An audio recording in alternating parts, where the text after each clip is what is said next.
같이 여기서 표정해주고.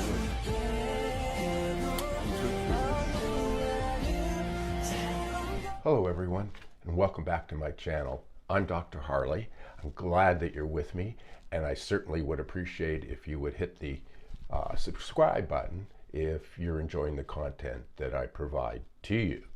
Thanks, guys. As psychologists, one of the things that we entertain in terms of trying to understand human behavior is the question of what purpose does a particular behavior serve us as individuals?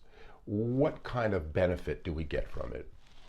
And when we look at BTS, as we look at any other human beings in this world, we see certain behaviors that we could ask that question about. And in particular with BTS, as we're all fans, we've noticed that with some regularity, they show crying behavior.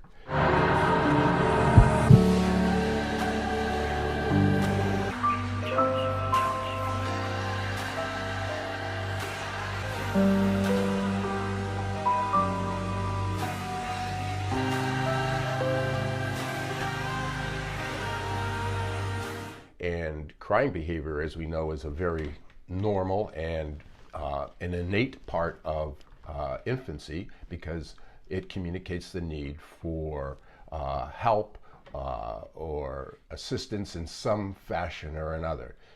But when we grow into adults, crying serves us in many positive ways. When we have extreme, intense emotions, whether it be anger or sadness or disappointment or loss of love or being in love, or whether it's feelings of gratitude and appreciation. When those feelings become intense, our brains send a signal to our tear ducts to release tears.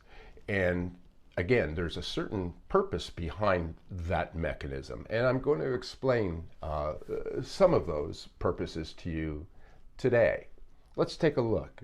어떤 감정이었는지 지금 우리 북구성이 되자 형아 울지 마라. 아니, 어제부터 안 좋더라고. 틈날 때마다 이렇게 안 나? 네 울어? 아 왜? 마지막 통화 하니까 맛있는 뭔가가 있는 것 같아. Tears are a way of communicating your feelings. And we can see that crying allows us to express our feelings in a way that words or language can't. Sometimes feelings of sadness and happiness are way beyond what we can put into words. So crying, in a sense then, is telling the people around you how intense you feel in a way that words can't. It's especially the case when we're feeling a combination of feelings, like if we're feeling joy, feeling appreciation, feeling gratitude, feeling surprise. All of those feelings can happen at one time, and when they become overwhelming and unable to be expressed through words, then crying serves the purpose of communicating how we're feeling.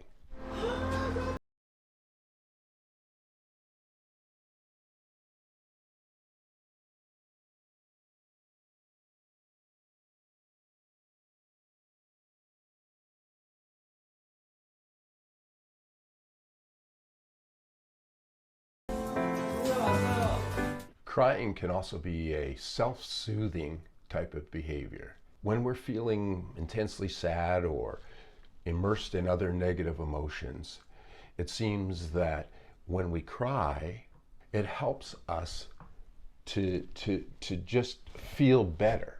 And that's because research has shown us that when we do cry, there are certain hormones that are released in our brains that are flushed through our bodies that make us feel better.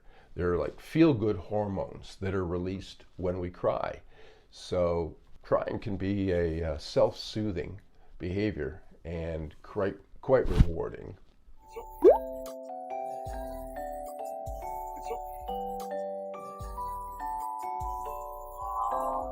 야, 너 거의 루돌프야. 야, 너 거의 루돌프야.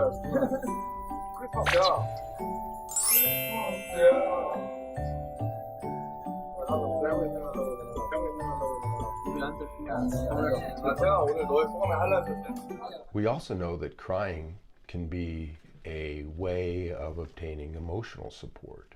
It's kind of a form of non-communication of seeking empathy. In other words, trying to obtain the comfort when you're feeling in distress. And in fact, research shows that when we see someone in distress, we tend to be more sympathetic and we tend to be more caring about that person. And as a result, it draws you to that person in an effort to try and help them. So crying then is a form of human behavior that can serve us by bringing people to us to help us when we're in need or in some kind of distress. You can't do this. This was not on the set list. I'm touching. 진짜 평생 잊을 수 없는 기억인 것 같습니다. We gonna stay young forever, right?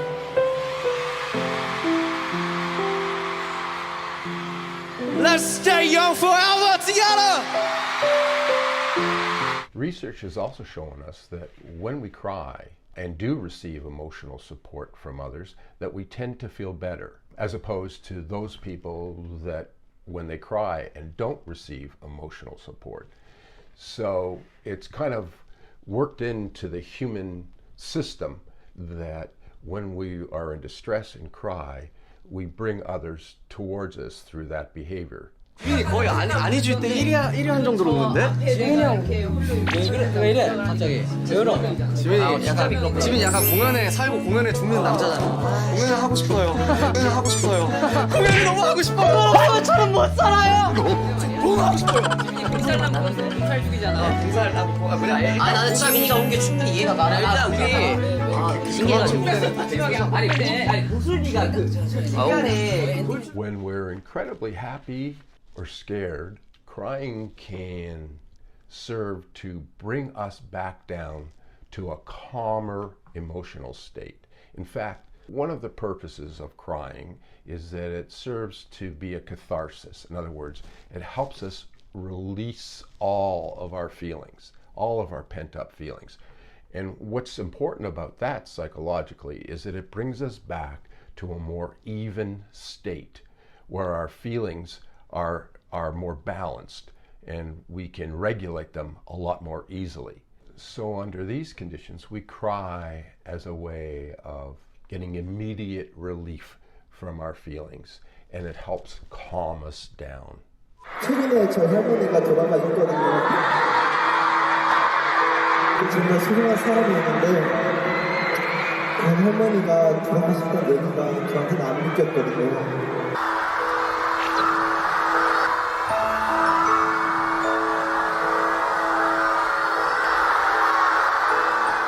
You know, sometimes we'll cry because we're under a lot of stress.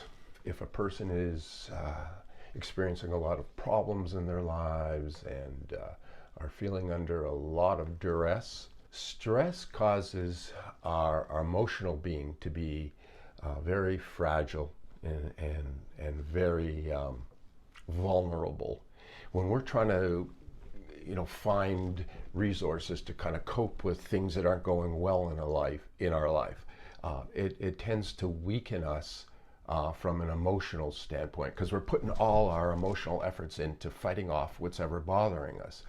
So therefore, we become more open or vulnerable to crying as a release. 진짜 해주고 싶어. 너 이게 체력 안 돼도 이걸 해야 될 것 같아. 그러니까 네가 무대에서 빡세게 하고 막 강하게 하고 이런 거 너무 좋다. 좀 좋아. 그리고 밴드도 다 보고 알고 하니까. 근데 네가 힘들면 그걸 조절할 줄 아는 것도 그것도 프로인 것 같아. 형은 그렇게 생각해. 너 그래가지고 너 만약에 거기서 진짜 못 들어가고 막 이렇게 해서 이런 걸 좀 못했을 거야. 아 진짜로. So crying in this case is a result of trying to deal with a stressful situation. Interestingly enough, research has shown that emotional tears also carry stress hormones. And these stress hormones are being flushed out of your body. So in a sense then, when we're under stress and we find ourselves crying, this can be a very healthy event because it is essentially flushing out a lot of the stress that we're feeling within our bodies.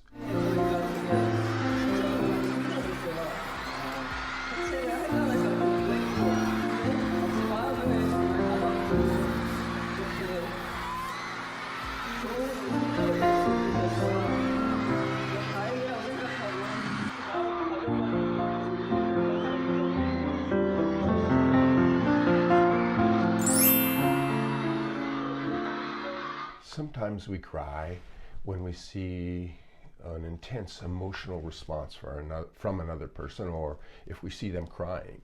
And it turns out that the same area of our brain that gets activated when we become emotionally aroused gets activated when we see another person becoming emotionally aroused. And the result is that we mimic that behavior. So we'll often cry when we see someone else crying. If you feel the emotions of people around you very deeply, then you might be what's called an empath. An empath is someone who feels other people's emotions as deeply as their own.